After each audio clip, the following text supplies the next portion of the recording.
Lo bueno que pasa en estas cosas es que ya no puedo estar más nervioso, o sea, ya estoy al tope. Les contaba que yo me interesé por el tema de la libertad religiosa cuando estaba empezando el doctorado, aunque ya tenía decidido que iba a hacer mi tesis en algo relacionado a la libertad religiosa. Y se me vino a la mente que lo había elegido como cuando uno elige un aromatizador. Mira la etiqueta y dice, encanto del bosque andino, suave toque del sol del Mediterráneo, libertad de conciencia y religión.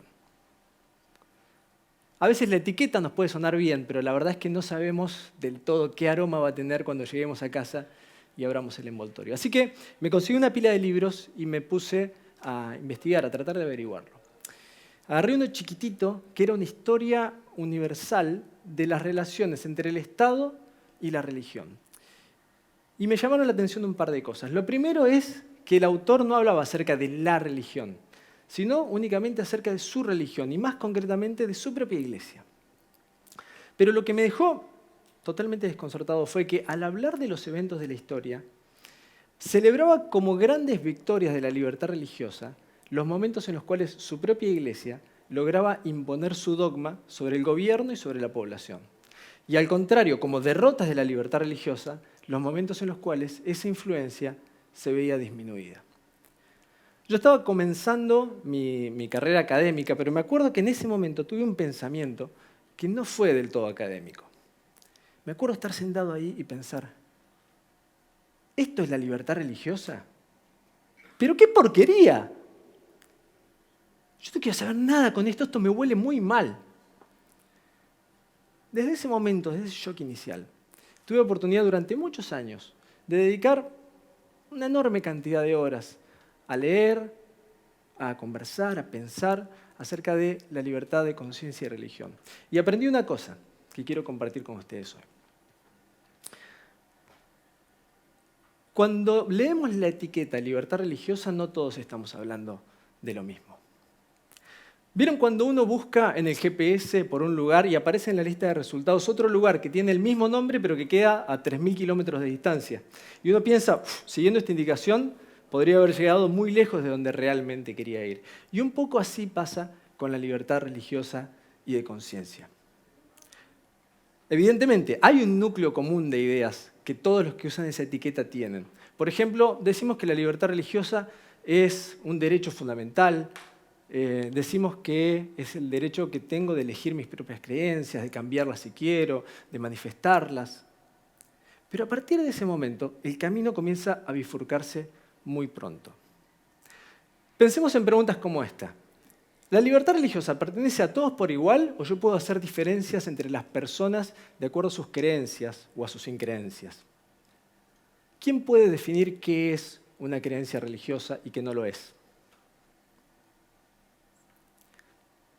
¿Qué papel tiene que jugar el Estado en esto? ¿Tiene que limitarse a no perseguir a las personas por su religión? ¿Tiene que apoyar a las religiones? ¿Tiene que crear un espacio de libertad?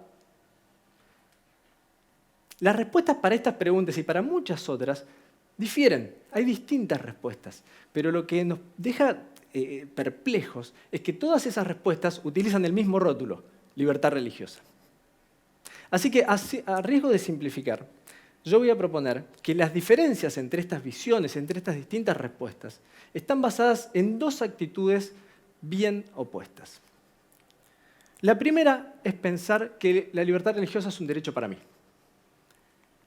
Si yo tengo derecho de elegir mi religión y vivir conforme con ella, los demás pasan a un segundo plano. Puede ser que también reclame este derecho para otros que creen como yo, por ejemplo, personas que comparten mi religión o que sin compartir mi religión coinciden conmigo en determinados temas concretos fundamentales. Ahora, uno se pregunta, ¿qué pasa con el resto? ¿Con los que creen diferente o piensan diferente? En el mejor de los casos se les ofrece tolerancia, esta mezcla de indiferencia con concesión generosa. Pero claro, la tolerancia funciona únicamente mientras esos otros pasen desapercibidos, no molesten, no comiencen a reclamar sus derechos. Cuando quieren ser iguales, entonces surgen las tensiones y la tolerancia desaparecen muy pronto. Cuando pienso que la libertad religiosa es un derecho para mí, para mi grupo, y no tengo problemas de que ese derecho se le niegue a los demás, entonces la consecuencia lógica es que en muy poco tiempo no voy a tener problema tampoco de pensar que mi creencia se puede imponer sobre la de los otros. Y lo peor de todo es que voy a seguir llamando a eso con la etiqueta libertad religiosa. Y esta es una de las paradojas de la libertad. Tradicionalmente han sido los disidentes, los grupos minoritarios, los desaventajados, los que han defendido más vigorosamente la idea de libertad religiosa, lo cual es completamente lógico, porque son los que no pueden imponerse a los demás, los que no pueden ganar elecciones, los que no pueden tomar el poder. Y sin embargo, vez tras vez, aquel que ha sufrido la imposición de los demás, cuando tiene la posibilidad, busca imponer su propio sistema de creencias o de increencias. El oprimido, cuando tiene oportunidad, se convierte en opresor. Este es un patrón que se repite a lo largo de la historia y que incluso podemos ver en nuestros propios días. Vemos grupos, colectivos, comunidades que han sufrido persecución, desprecio, discriminación durante muchísimo tiempo, pero que cuando tienen la oportunidad buscan imponer su sistema de creencias a los demás. Y hay otro patrón que se repite también a lo largo de la historia, y es la idea de alcanzar la unidad por medio de la uniformidad. Como si el argumento fuera, solo podremos estar verdaderamente unidos cuando todos crean y piensen lo mismo que yo, que soy el que tengo la verdad. Por supuesto que no está mal creer que uno tiene la verdad, tener la convicción de la certeza de las propias creencias. El tema es, ¿qué hago yo con esa convicción? Si voy más allá de defender mi propia libertad para intentar imponer mis creencias a los demás, entonces ya no puedo estar hablando de libertad. Y de hecho, no importa la etiqueta que utilice, eso siempre va a ser lo contrario a la libertad. Afortunadamente, hay otra forma de ver todo este asunto. Desde este otro punto de vista, la libertad religiosa solo puede existir si es para todos. Es decir, si yo respeto el derecho de todos y cada uno de elegir libremente sus convicciones, sin importar lo que le diga el Estado o lo que decía la mayoría. En su esencia más íntima, la libertad religiosa es la libertad de disentir, de no estar de acuerdo. Y si lo pensamos por un segundo, esta es una idea muy radical y que tiene unas implicancias totalmente distintas a las que vimos recién.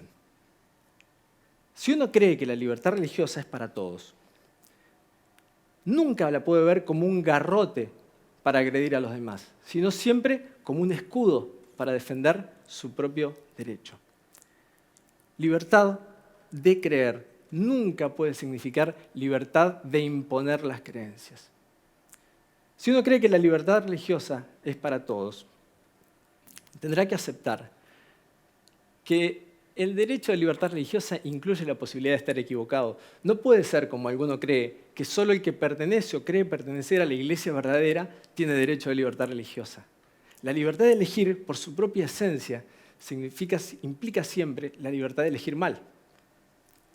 Si uno cree que la libertad religiosa verdaderamente es para todos, tiene que estar de acuerdo en que no puede haber auténtica libertad a menos que haya igualdad. La desigualdad, el privilegio, socava la libertad. Por eso no basta con que todos tengamos derecho de libertad religiosa, sino que todos tenemos que estar en igualdad de condiciones para disfrutar de ese derecho. Si uno cree que la libertad religiosa es para todos, entenderá que aunque a primera vista pueda parecer algo distinto, un Estado religioso es tan nocivo como un Estado antirreligioso y viceversa. La neutralidad del Estado en materia de religión, es decir, que el Estado no perjudique ni apoye a ninguna religión, no es una amenaza en contra de la libertad religiosa, sino es la mejor garantía de su protección.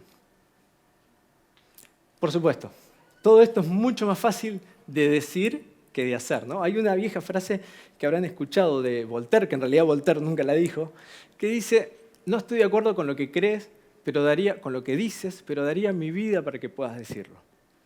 Y es una frase muy bonita, pero la verdad es muy difícil de llevar a la práctica.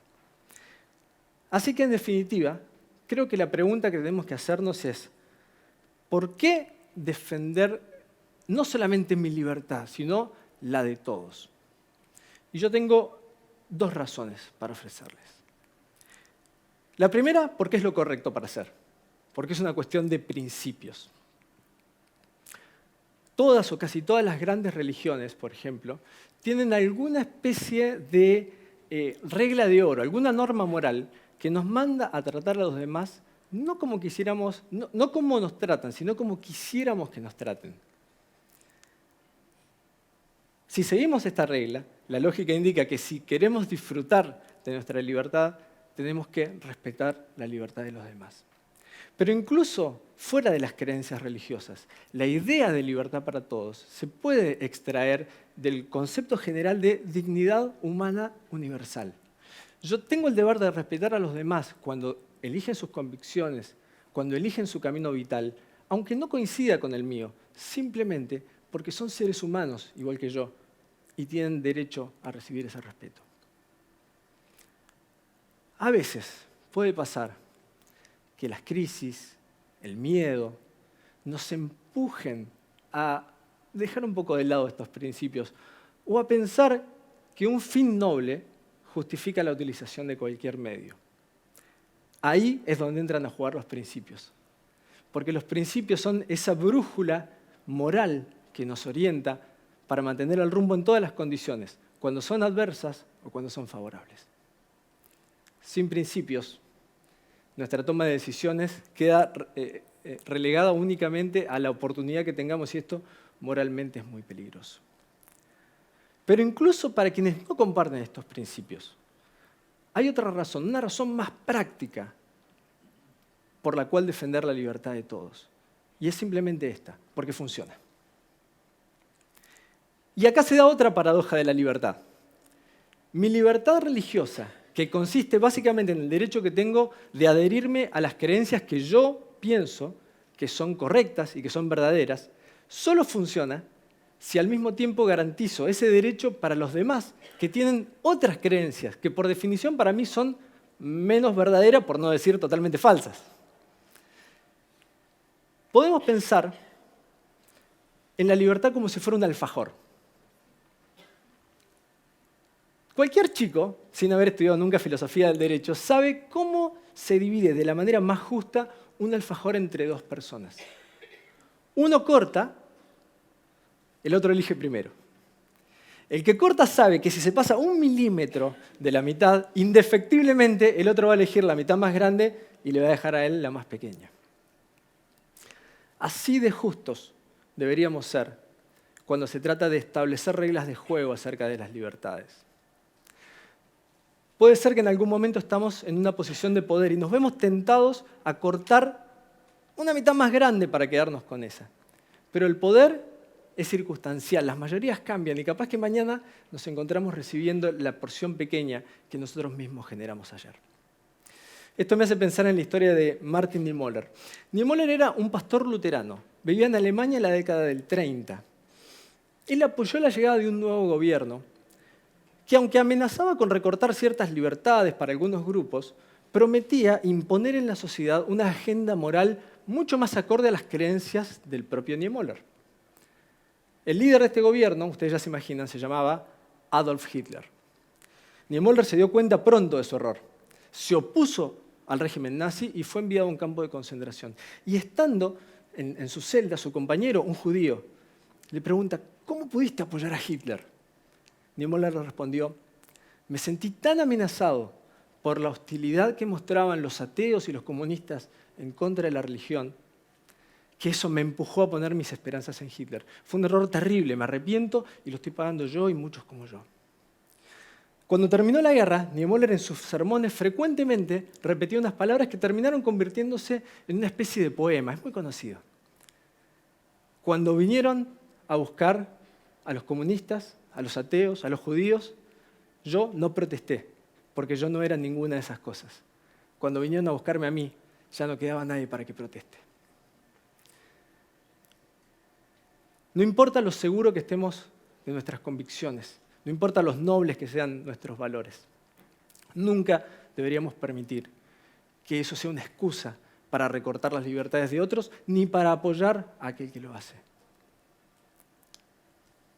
Ahora, alguno puede pensar, bueno, todas estas son cuestiones muy abstractas, muy filosóficas, no tienen ninguna importancia para nuestra vida cotidiana. Si piensan así, los invito simplemente a que lean las noticias o a que miren a su alrededor lo que está pasando. Estamos viviendo en momentos muy delicados de la historia, en un caldo de cultivo no tan lejano a aquel que dio lugar al nazismo y a otros horrores. Vivimos inmersos en una constante polarización. Todo es nosotros contra ellos. Todo es religiosos contra agnósticos, musulmanes contra cristianos, religiosos conservadores contra religiosos liberales. Todo es considerar al otro, al diferente, como si fuera un enemigo. Y en ese contexto, las creencias o las increencias se pueden convertir en la excusa para agredir o para segregar al otro. La idea de libertad para todos ayuda a diluir esa polarización y a romper el círculo vicioso de oprimido a opresor. La idea de libertad para todos es clave para construir unidad en la diversidad, porque estamos verdaderamente unidos no cuando todos creemos y pensamos exactamente lo mismo, sino cuando somos capaces de convivir con nuestras diferencias y cuando podemos enriquecernos todos a partir de ellas. La libertad religiosa no puede ser una etiqueta que se ponga sobre cualquier producto, porque la libertad religiosa, cuando es auténtica, tiene el aroma refrescante de la libertad para todos. Muchas gracias.